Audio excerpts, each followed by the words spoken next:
the most widely accepted approach to IT service management in the world.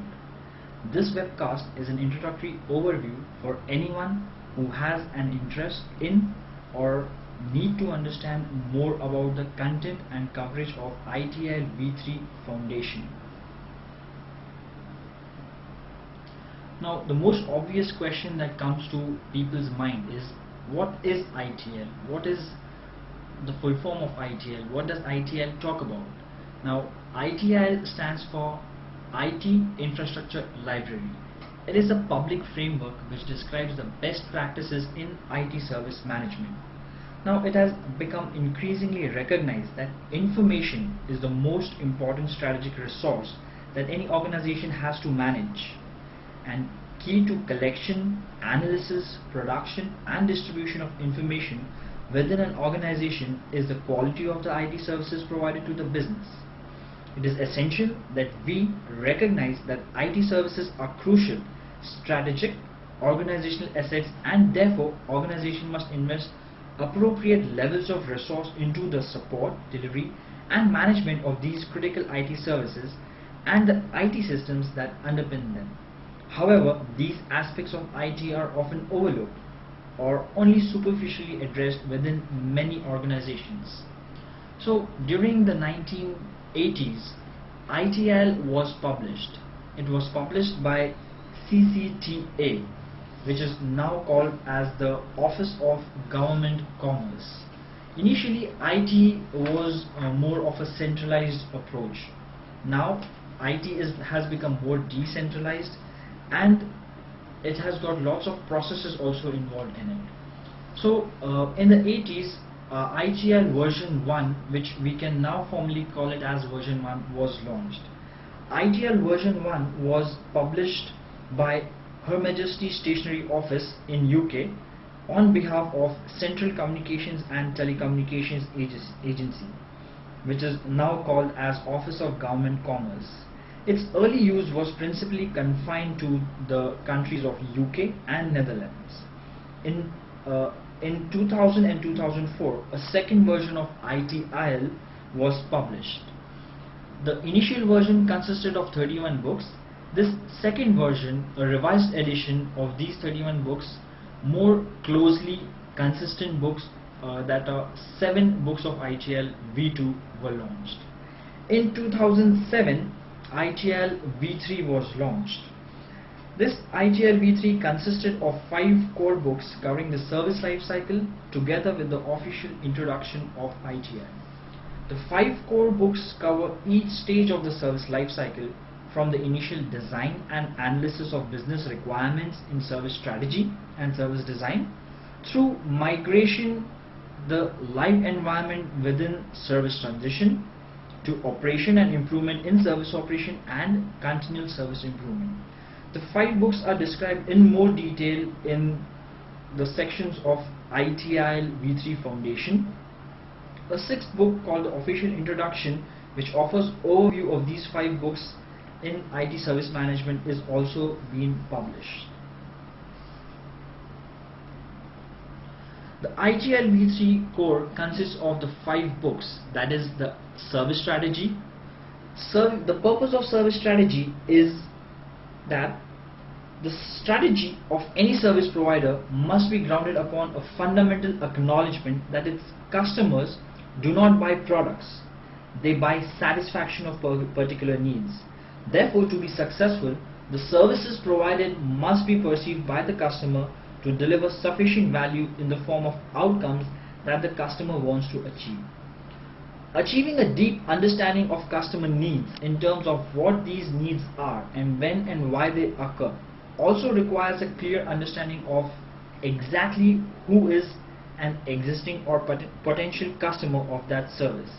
This in turn requires the service provider to understand the wider context of the current and potential marketplaces that the service provider operates in or may wish to operate in. A service strategy cannot be created or exist in isolation of an overarching strategy and culture of the organization that the service provider belongs to. Irrespective of the context in which service provider operates, its strategy must also be based upon a clear recognition of the existence of competition, awareness that each side has choices, and a view of how the service provider will be able to provide a differentiated value from its competitors. Service strategy publication of ITIL is based upon this core thought. Service strategy is going to answer questions like what services should be offered, who the services should be offered to, how the internal and external marketplaces for their services should be developed, the existing and potential competition in these marketplaces, and the objective that will differentiate the value of what you do or how you do. The key concepts in ITIL of service strategy publication are the 4 P's of strategy: competition and market spaces. It covers processes like service portfolio management, finance management, and demand management in the ITIL V3 foundation course. The second phase of the life cycle, or the second publication of ITIL, is the service design. Service design is a stage within the overall life cycle and an important element within the business change process. The role of service design within this business change process can be defined as the design of appropriate and innovative IT services, including their architecture, processes, policies, and documentation to meet the current and future agreed business requirements. Service design phase of the life cycle is the blueprint for the value creation of any service. The goals of this book or this phase of the life cycle will be to design services so that they meet the agreed business outcomes, designing processes to support the service life cycle, identifying and managing risks, designing secure and resilient IT infrastructures, designing appropriate measurement methods and metrics. As the famous management terminology goes, that if you cannot measure it, you cannot manage it. So designing these metrics is also key to a successful delivery of a service in the live environment. Service design covers 5 aspects of any design: new or changed service solutions, service management system tools, technology architectures, processes, roles and capabilities, measurement methods and metrics. Service design phase serves as a assurance mechanism to the customers for the services that they are receiving, because it covers processes like service continuity management, service security. It covers processes like availability management and capacity management. All these 4 processes are also the aspects of warranty for any service. The output of this service design phase is the service design package.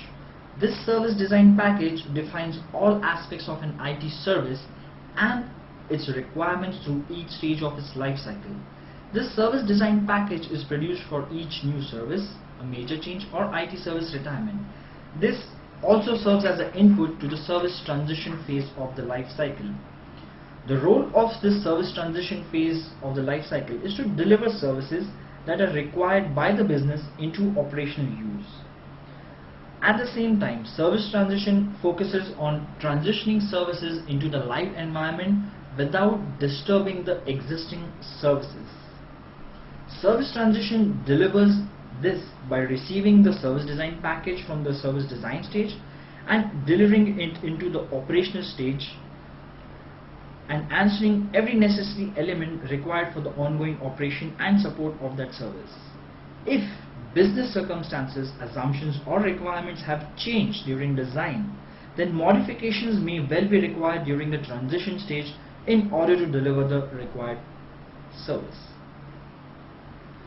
The key principles of service transition is supported by the various activities like understanding all services, their utilities, warranties, establishing a policy and a common framework for implementation of the required changes, and also supporting the knowledge transfer, decision support and